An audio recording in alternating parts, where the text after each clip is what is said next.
नमस्कार दोस्तों, मैं आपका मित्र टेरी वैलेंटाइन मुंबई से। आज जो कहानी मैं आपके लिए लेके आया हूं, ये काल्पनिक भी हो सकती है या वास्तविक भी हो सकती है, लेकिन ये कहानी बहुत क्रांतिकारी है। ये आपके रूह को और जमीर को हिला के रख देगी। इसके अंदर जो समाज की बहुत कुरीतियां हैं उसको मैंने उजागर किया है। तो आइए आपको कहानी सुनाता हूं। कहानी बहुत पुरानी है। एक गांव की कहानी है। एक संपन्न गांव था। वहां पर लोग खुशहाल थे, अपनी रोजमर्रा बिताते थे, अपना कामकाज करते थे और खुश रहते थे। इसी गांव के किनारे एक साधु संत पीर फकीर रहता था, जो अपनी झोपड़ी बना के बजर गुजर करता था।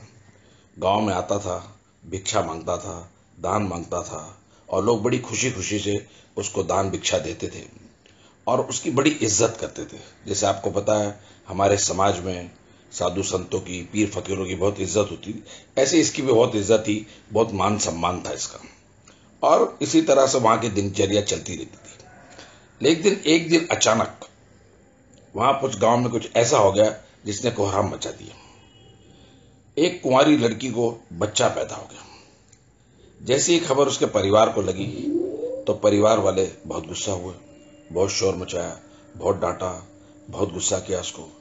बात बात में आजू बाजू वालों को खबर लग गई कि ऐसे ऐसे एक लड़की को, कुंवारी लड़की को बच्चा पैदा हो गया। देखते देखते उसके समाज वालों को पता लगा, उसके रिश्तेदारों को पता लगा और काफी लोग जमा हो गए। देखते देखते वहां पर पूरा गांव जमा हो गया और उस लड़की को डांटने डपटने लगे, गुस्सा करने लगे और उससे पूछने लगे कि बता, इस बच्चे का बाप कौन है। लड़की अकेली थी, डर गई थी, घबरा गई थी, इतने लोगों के सामने क्या बोले, और उसका मुंह नहीं खुल रहा था। लेकिन लोग जोर जबरदस्ती कर रहे थे कि बता, इस बच्चे का बाप कौन है। तो आखिर लड़की ने डर के कहा, इस बच्चे का बाप वो साधु संत, वो पीर फकीर है। जैसे ही लोगों को पता लगा कि इस बच्चे का बाप वो साधु संत, वो पीर फकीर है, पूरा गांव गुस्से में उसके झोपड़ी के पास पहुंचा। क्या देखता है कि साधु अपनी झोपड़ी में नहीं है। लोगों ने गुस्से में उसकी झोपड़ी जला दी और इंतजार करने लगे कि कब साधु आए। कुछ ही देर में देखते देखते साधु आता हुआ नजर आया। साधु करीब आया तो जितने गांव वाले थे, उनको जितनी गाली आती थी वो सारी गाली उन्होंने उस साधु को दी। जितना बुरा भला कह सकते थे सबका, पूरी बड़ी बड़ी गाली, भला बुरा, और उसका बहुत बेइज्जती की उनने। और साधु चुप से सुनता। बहुत गाली गलौज करने के बाद, बहुत उस साधु की बेइज्जती करने के बाद, उन्होंने उस लड़की के हाथ से बच्चे को लिया और साधु को दिया और कहा, ये ले, ये तेरी पाप की निशानी है, अब तू इसे पाल। साधु ने कुछ नहीं कहा, प्यार मोहब्बत से बिल्कुल बच्चे को ले लिया और गोद में रख लिया। और लोगों ने उसको बच्चा देने के बाद वहां से जाने लगे। साधु संत ने, बेचारे ने बच्चे को ले लिया, गोद में रख लिया। ना उसके पास अब घर था और नहीं कुछ था। जो भी पैसे उसके पास जेब वगैरह में थे, उसने उससे दूध लाया, बच्चे को दूध पिलाया, किसी तरह से रात काटी। और सुबह होते ही वो गांव में फिर भिक्षा मांगने गया। अलग अलग घर पे गया, अलग अलग दरवाजा खटखटाया और भिक्षा मांगी, लेकिन किसी ने उसके लिए दरवाजा नहीं खोला। सब ने उसके मुंह पे दरवाजा बंद कर दिया और अंदर से उसको गाली देने लगे, उसकी बेइज्जती करने लगे, उसका अपमान करने लगे। और उसके गोद में जो बच्चा था वो जोर जोर से रो रहा था, क्योंकि वो भूखा था, उसे दूध भी नहीं मिला था। तो साधु करता क्या, हर दरवाजे पे गया, लेकिन हर दरवाजे पे उसको वही अपमान झेलना पड़ा। सब, किसी ने उसको न पैसा दिया, न कोई भिक्षा दी, न कोई खाना दिया, न दूध दिया। करते करते करते वो वक्त आया जिस लड़की का वो बच्चा था उस घर पे भी गया। बच्चा जोर जोर से रो रहा था क्योंकि भूखा था। साधु के पास कुछ था नहीं कि उस बच्चे को दे। बच्चा रो रहा था। अंदर से बच्चे की माँ को बच्चे के रोने की आवाज आई। उसकी ममता जाग गई, वो बेचैन हो गई। वो अपने माँ बाप को बोलती है कि मुझे बच्चे को देखने दो एक बार। इधर बाहर साधु बोलता है कि भैया, आप लोग मुझे चाहे कुछ भी मत दो, चाहे मेरा कितना अपमान करो, मुझे मारो, कुछ भी करो, लेकिन इस बच्चे की क्या गलती है, इसका क्या पाप है, इसने क्या बुरा किया, कम से कम इसको दूध तो दे दो। ये बेचारा रात से भूखा है, इसे तो दे दो, इस पे तो दया करो। बच्चे की जो माँ थी वो बेचैन उठ गई। उसने अपने माँ बाप से कहा, वो बच्चे का रोना सहन नहीं कर सकी और अपने माँ बाप से उसने कहा कि मैंने आप लोगों को झूठ बोला था।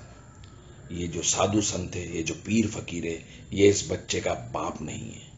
मैंने सोचा कि आप लोग इसकी इतनी इज्जत करते हो, इतना सम्मान करते हो, और अगर मैं इसका नाम लूंगी तो आप शायद इसको कभी कुछ नहीं कहेंगे, इसीलिए मैंने झूठ बोला और इस पीर फकीर का नाम दिया। इसकी बेचारे की कोई गलती नहीं, ये तो बिल्कुल पवित्र, एकदम पवित्र आत्मा है।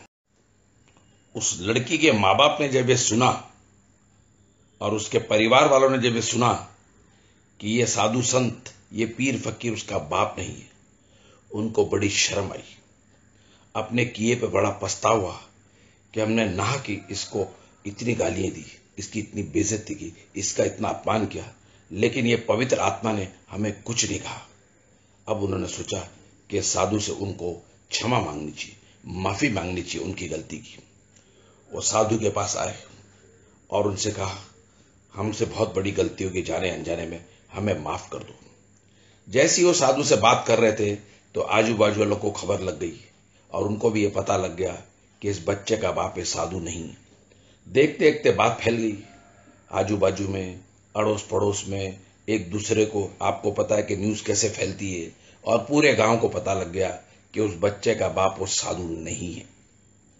सारा गांव वहां फिर जमा हो गया और उनको अपने किए पे बहुत पछतावा, लेकिन अब क्या कर सकते थे, साधु की बेइज्जती तो कर ही दी थी, अपमान तो कर ही दिया था, उसको वापस नहीं ला सकते थे। लेकिन बहुत साधुओं के पैर पड़ पड़ के वो माफी मांगने लगे और कहा कि हमसे बहुत बड़ी गलती हो गई। लेकिन जब हम आपकी बेइज्जती कर रहे थे, जब हम आपको बुरा भला कह रहे थे, तो आपने क्यों नहीं कहा कि आप इस बच्चे के बाप नहीं हो? तो साधु ने बड़े नम्रता से, बड़े प्यार से, बड़े आदर से, बड़े सम्मान से कहा कि आप लोगों ने एक झोपड़ी तो जलाई दी थी। अगर मैं कहता कि इस बच्चे का बाप मैं नहीं हूं तो आप दूसरी झोपड़ी जलाने जाते। अगर मैं कहता कि मैं इसका बाप नहीं तो आप दूसरे बाप को ढूंढते, शायद मेरी तो झोपड़ी जला दी, शायद उसको मार ही डालते आप। तो अगर मैंने कहा कि यही मैं ही बच्चे का बाप हूं तो इसमें क्या गलती है? बच्चा पैदा हुआ है तो कोई ना कोई तो बाप होगा, और शायद प्रभु ने इस बच्चे को मेरे पास भेज दिया है तो शायद प्रभु चाहता होगा कि मैं इस बच्चे को पालूं। मैं तो साधु संत आदमी हूं, मैं तो शादी करता नहीं हूं, तो मुझे तो बच्चा कभी होगा नहीं, तो शायद प्रभु ने इसी राह से मुझे बच्चा दिया और इसीलिए मैंने बच्चे को अपनाया और आप लोग की बातों का कुछ नहीं कहा। तो लोग कहते हैं कि कम से कम जब आपको गाली दे रहे थे तब तो आप तो कहना चाहिए था कि कम से कम मुझे गाली मत दो, मुझे बुरा भला मत कहो, मेरा अपमान मत करो। तो साधु ने बड़े विनम्रता से कहा, बड़े प्यार से कहा कि आप लोगों ने जिंदगी भर मेरी बहुत इज्जत की, बड़ा मान सम्मान किया, लेकिन मैंने कभी भी उसको माना नहीं कि आप लोग मेरा मान सम्मान करते हो। मैंने उसको नॉर्मली लिया, क्योंकि मुझे यह अच्छी तरह पता है कि जो मान सम्मान करता, वक्त आने पर वो अपमान भी करता है, बेइज्जती भी करता है। जब भी कोई किसी के लिए ताली बजाता है तो उसके पीछे गाली हमेशा होती है, क्योंकि तारीफ दुनिया की हर जगह पर झूठी होती है। तारीफ के पीछे कोई ना कोई मतलब होता है, क्योंकि आप कभी भी किसी की तारीफ नहीं करते। जब भी आप किसी के पैर छूते हो, किसी के पैर पकड़ते हो, तो आप एक्चुअली गला पकड़ना चाहते हो और गले तक पहुंच नहीं पाते, इसलिए पैर पकड़ पकड़ के गले तक पहुंचते हो। तो जब आप लोग ने मेरी इज्जत की तब मैंने उसको अच्छा नहीं माना, तो जब आपने मेरी बेइज्जती की तो मैंने उसको बुरा भी नहीं माना। दोस्तों, इस कहानी से आपको क्या नसीहत मिली, क्या पैगाम मिला, मुझे पता नहीं, लेकिन मैं आपको बता देना चाहता हूं 2-3 चीज जो आप अच्छी तरह समझ लें। सबसे पहले तो हमारे समाज में बहुत कुरीतियां हैं, उसको हमें बदलना है।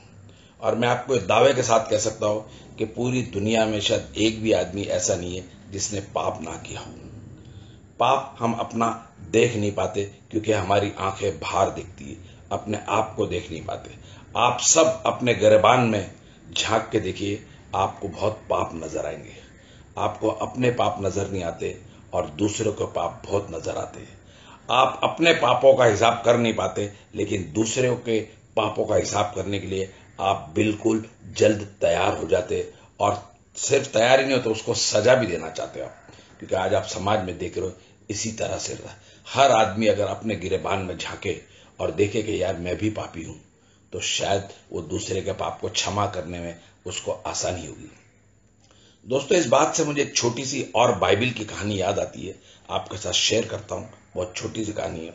बाइबल में एक कहानी थी कि एक महिला व्यभिचार में पकड़ी गई थी, देह व्यापार की पकड़ी गई थी, और लोग उसको सजा देना चाह रहे थे।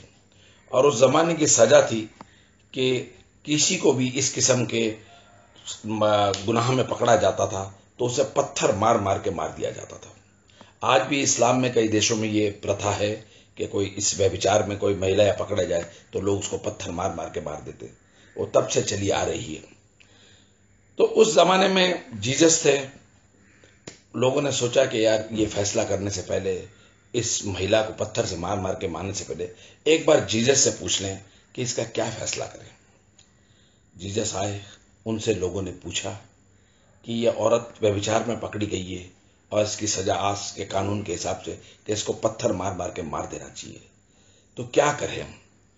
तो जीसस ने बड़ा प्यारा उत्तर दिया। शायद ये उत्तर आपके बहुत काम में आए और आप भी इसको गांठ से बांध के रख लेना। जीसस ने कहा इसको पत्थर तो मारना जरूरी है, क्योंकि ये आज का कानून है, ये आज की सजा है, तो आप सब इसको पत्थर मारिए, लेकिन पहला पत्थर वो मारे जिसने कभी कोई पाप ना किया हो। दोस्तों, आप किसी को गुनाहगार कहने से पहले ये सोच लीजिए कि आपने तो कोई गुनाह नहीं किया। अगर आपने कोई गुनाह नहीं किया तो आप दूसरे को गुनाहगार कह सकते हो, लेकिन मेरे नजर में दुनिया का शायद एक भी आदमी ऐसा नहीं जिसने कोई गुनाह नहीं किया। कोई भी पाक साफ है, कोई भी पवित्र है। तो अगर आप पवित्र नहीं हैं तो आप दूसरे को अपवित्र कैसे कह सकते हैं। तो दोस्तों, मेरी आप सबसे ये गुजारिश है, ये इल्तिजा है, ये प्रार्थना है कि अपने आप में झांको और अपने आप को शुद्ध करो।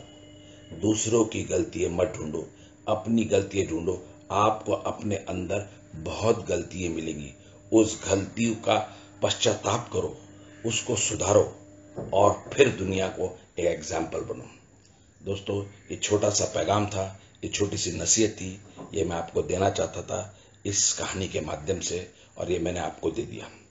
अगर आपको मेरी कहानी अच्छी लगती है तो मेरे चैनल को प्लीज सब्सक्राइब करिए, प्लीज शेयर करिए और प्लीज लाइक करिए।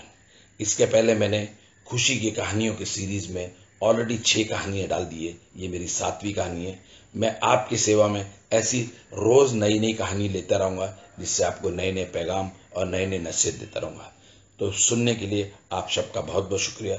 Thank you. दोस्तों, बेल बटन दबाना नहीं भूलना, क्योंकि मैंने खुशियों की कहानियों की सीरीज में ऑलरेडी 6 कहानियां डाल दी हैं। आप उन्हें भी देख सकते हैं, और मेरी जितनी भी नई कहानियां आएंगी, अगर आपने बेल बटन दबाया तो आपको एडवांस में नोटिफिकेशन मिल जाएगी। अब मैं आपकी खिदमत में चंद लाइनें पेश कर रहा हूं। खुद में झांकने के लिए जिगर चाहिए, खुद में झांकने के लिए जिगर चाहिए। दूसरों की शनाख्त में तो हर शख्स माहिर है। अंधों की दुनिया में गूंगी जुबान हो गई, अंधों की दुनिया में गूंगी जुबान हो गई। बहरे लोग हैं यहाँ, तभी तो इंसानियत तबाह हो गई। हर हाथ में खंजर, हर दिल में एक चोर क्यों है। हर हाथ में खंजर, हर दिल में एक चोर क्यों है। आईने के सामने मैं हूं, मगर आईने में कोई और क्यों है। इंसान है सभी तो इंसानियत क्यों नहीं है, या उनमें दिल नहीं है, और अगर है तो इतना सख्त क्यों है। Thank you friends, God bless you.